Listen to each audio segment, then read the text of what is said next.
शफीक अहमद साहब, उनकी बातों को आपने सुना होगा। अभी पुख्ता तौर पर वो मस्जिद को लेकर कह रहे हैं कोर्ट का जो भी फैसला आएगा अभी वो कुछ नहीं बोलेंगे, लेकिन आप लोग तो खुश हो गए ना अभी से। अगर रिपोर्ट की हम बात करें या जो वीडियो वायरल हुआ है, जिनकी रिपोर्ट को लेकर टिप्पणी कर दी है सुप्रीम कोर्ट ने, तो आप लोग तो खुश? हम तो खुश बैसाख पूर्णिमासी और सोमवार से ही है, जिस दिन बाबा साक्षात प्रकट हो गए हैं, भगवान शंभु साक्षात प्रकट हुए हैं। उनके ऊपर जो अनाचार पापाचार वहाँ जो हाथ पैर धोए जा रहे थे, जिन कौमों ने हाथ पैर धोई है, अब उस जगह से हाथ धो बैठेंगे। हम खोज रहे थे मसाने में और बाबा मिले तहखाने में, तो बाबा प्रकट हो चुके हैं।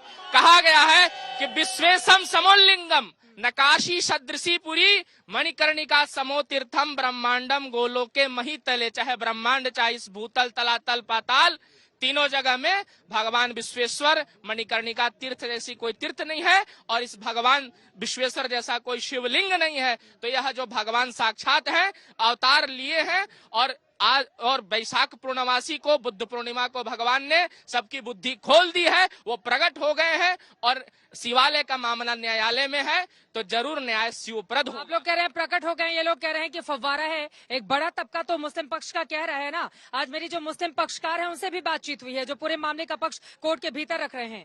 वो कह रहे हैं तो हमें रिपोर्ट नहीं मिली, हमने पढ़ी नहीं है, रिपोर्ट लीक कैसे हो गई, इसको लेकर सवाल उठा रहे हैं। एक सेकंड, और दूसरा सवाल ये पूछ रहे हैं, वो कह रहे हैं कि वो तो फव्वारा है, जबरदस्ती उसको शिवलिंग बनाने पर आप लोग आमादा है। देखिए क्या है, आप तो हिस्ट्री के बड़े जानकार हैं, बताइए जरा इसके। देखिए, वो फुवारा है, शिवलिंग है, वो डिसाइड न कोर्ट करेगा, बल्कि जो हमारे काशी की सनातन परंपरा है, हमेशा काशी में किसी चीज का फैसला शास्त्रार्थ से हुआ है। और जो भी विश्वनाथ का मंदिर हो, शिव का मंदिर हो, वहाँ नंदी आपको मिलेगा। और नंदी की शिवलिंग से जो दूरी होती है 3 फीट, 5 फीट, 9 ये भी तो पूछा जाएगा, इतने सालों के बाद आप लोगों की नींद टूट रही है। इतने सालों के बाद, 400 सालों से वहाँ पर नमाज अदा की जा रही है, अब जाके नींद टूटी है। इतिहास के बारे में बताइए ना, क्या रहा है इतिहास वहाँ का? देखिए, निश्चित तौर पे औरंगजेब द्वारा इसको तोड़ा गया। वो पहले विश्वेश्वर नाथ का मंदिर था, शिव का मंदिर। वाराणसी के गजेटिया में भी उसका जिक्र है। Of course. अब यही नहीं, आप जो है 11वीं 12वीं शताब्दी का जो राइटर हैं लक्ष्मीधर कित कल्पतरु, जो उनकी रचना है 10 भागों में, उसमें तीर्थ कांड में आप पढ़ ले, महाशिवरात्रि का वर्णन मिलता है। और महाशिवरात्रि हमेशा शिव मंदिर के पास होता है। जल्दी से आप अपनी टिप्पणी कर दीजिए। बाकी देखिए, बात इतिहास और तथ्यों की है, तो मैं बता दूं कि निश्चित तौर पे ये पूरा देश जानता है कि 1000वीं शताब्दी से जब से महमूद गजनवी का आगमन हुआ इस देश में, तब से तमाम शिव मंदिरों पे लगातार आक्रमण होते रहे हैं। चाहे 1100 के आसपास जो है सोमनाथ और यहाँ विश्वनाथ जी में आक्रमण हुआ हो, उसके बाद औरंगजेब ने आक्रमण किया, उसके बाद भी 1-2 बार आक्रमण हुए। और समय समय पर हिंदू महापुरुषों ने, चाहे वो अहिल्याबाई होलकर हो, चाहे टोडरमल हो, चाहे देश के यशस्वी प्रधानमंत्री नरेंद्र मोदी हो, सबने इस मंदिर का जीर्णोद्धार कराया है। अब विषय प्रामाणिक विषय की ये है कि ये कह रहे हैं फव्वारा है, मैं कह रहा हूँ कि बाबा शिवलिंग विश्वनाथ मंदिर ज्ञानवापी है। अगर ये कह देंगे अभी इस गंगा जी को कि ये जमजम का पानी है, तो इनके कहने से हो जाएगा। आपके कहने से हो जाएगा कि जमजम का पानी है? भाई मैं तो गंगा ही कह रहा हूँ कि किसी के कहने से क्या हो जाएगा। जब मामला न्यायालय में निलंबित, अभी वहाँ पर विचाराधीन है, तो न्यायालय स्वयं फैसला कर देगा। भाई न्यायालय में जो फैसला कर रहा है वो भी सनातन धर्म का ही है, कोई मुस्लिम जज नहीं है।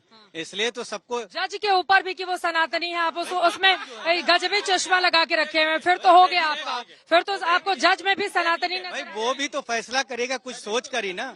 जब न्यायालय का, जज में भी आपको सनातन धर्म नजर, भाई जब न्यायालय में मामला, समझ रहे हैं आप, जज के ऊपर टिप्पणी, भाई कह तो रहे मामला विचाराधीन है, तो फैसला उन्हीं का होगा।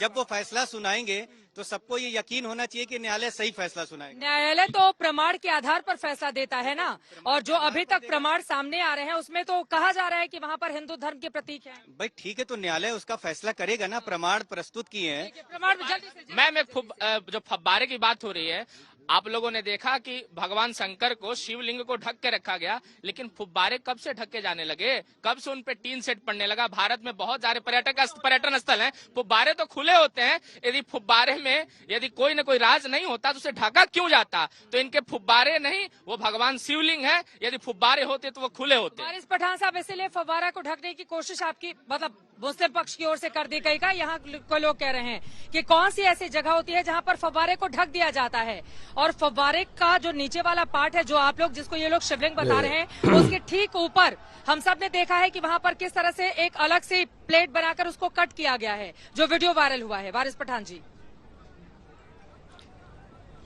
देखिए चित्रा जी, ये जो 400 साल से वहां पर है ये वजू खाना, उसके बीच में फुवारा है। अगर आप मेरे साथ चलेंगी तो हिंदुस्तान में मुंबई में भी ऐसी काफी मस्जिद है जो हिस्टोरिक मस्जिदें होती है, जहां पर बीच में एक वजू खाना होता है, तो उसके बीच में एक होता है फाउंटेन। ये फाउंटेन है ताजमहल में क्या है फाउंटेन है। अभी जैसा भाजपा के प्रवक्ता बता रहे थे कि कोई मजाक कर रहा है, तो मैं इनको कहना चाहूंगा कि किसी को भी किसी के धर्म की मजाक करने की अनुमति नहीं है और नहीं करना चाहिए। इंसानी फराइज ये बोलता है, ना हिंदू भाइयों को हमारे धर्म की मजाक करनी चाहिए, ना मेरे मुसलमान भाइयों को हिंदू भाइयों की मस्ती करनी चाहिए, मजाक करनी चाहिए। मगर मैं आपको मेरे मोबाइल पे दिखा सकता हूं कि किस किस तरह के अब शब्द इस्लाम के और हमारे प्लेसेस ऑफ वर्शिप के बारे में इन लोगों ने यूज किए। अगर मैं पुलिस स्टेशन में चले गया तो हजारों लोग जा सकते हैं जेल के अंदर, मगर हम लोग भी कार्रवाई कर रहे हैं, तो किसी को मजाक करने की जरूरत नहीं है। बात नंबर 2, वहां का केयर टेकर बोल रहा है जो लोग इतने बरसों से नमाज पढ़ रहे हैं सब बोल रहे हैं कि वहां पे वजू खाना है। जब सुप्रीम कोर्ट तक ने कह दिया कि ठीक है वजू खाना है या जो शिवलिंग है, काउंसिल ने आर्ग्यू किया था सर ऐसा नहीं बोली, तो उन्होंने कहा इम्प्यून ऑर्डर है, तो क्यों इस तरह की अफवाह फैलाई जा रही है, बाबा मिल गए, शिवलिंग मिल गया। तो ये अफवाह फैला के मैं यही बोलना चाहता हूँ ना चित्रा जी कि इनकी जो नीयत है, नीयत ही खोट है। हम तो मानते हैं कि सुप्रीम कोर्ट मुझे यकीन है कि इंशाल्लाह सुप्रीम कोर्ट संज्ञान लेगा, उसको सुरक्षित करने के, उसकी सुरक्षा सुनिश्चित करने के आदेश भी दिए गए हैं कोर्ट की ओर से। कोर्ट ने नहीं कहा है कि वो फव्वारा है, उन्होंने कहा है कि हिंदू पक्ष जिसको लेकर दावा कर रहा है उसकी पूरी सुरक्षा सुनिश्चित की जाए, उसको खारिज नहीं कर दिया गया है। इसीलिए हिंदू पक्ष कह रहा है बाबा मिल गए, बाबा मिल गए। वारिस पठान जी, नहीं चित्रा जी सुनिए, साथ ही सुप्रीम कोर्ट के जज ने कहा कि हमने ऑल्टरनेट नहीं कहा है, हमने क्या अरेंजमेंट करी है वजू का। जिला अधिकारी को वहां पे डायरेक्शन दिया है कि ऑल्टरनेट नहीं, वजू करने का अरेंजमेंट करिए, क्योंकि वजू नमाज का एक अहम हिस्सा है। हर शख्स नमाज पढ़ने के पहले वजू करता है, तो वजू कर रहे थे लोग, तो वजू करने का भी अरेंजमेंट करना है। और नमाजियों पे कोई रोक भी नहीं है, कितने भी चाहे लोग नमाज पढ़ सकते हैं, 400, 500, 1000, कोई रोक नहीं सकता। तो सुप्रीम कोर्ट के फैसले को भी ये लोग मिस इंटरप्रेट करके पूरे देश के अंदर अब चला रहे हिंदू भाई हमारे, कह रहे हो गया अपना काम हो गया, सुप्रीम कोर्ट ने हमारे पक्ष में फैसला दे दिया। नहीं, ऐसा नहीं है। सुप्रीम कोर्ट ने अभी कहा है और मुझे यकीन है कि supreme court 1991 places of worship act का संज्ञान लेगा। सुप्रीम कोर्ट संविधान के दायरे में रहकर बात रखेगा और हम सबको सुप्रीम कोर्ट का फैसला है। अब देखेंगे क्या आता है फैसला, अभी तो 8 हफ्ते का टाइम मिला है।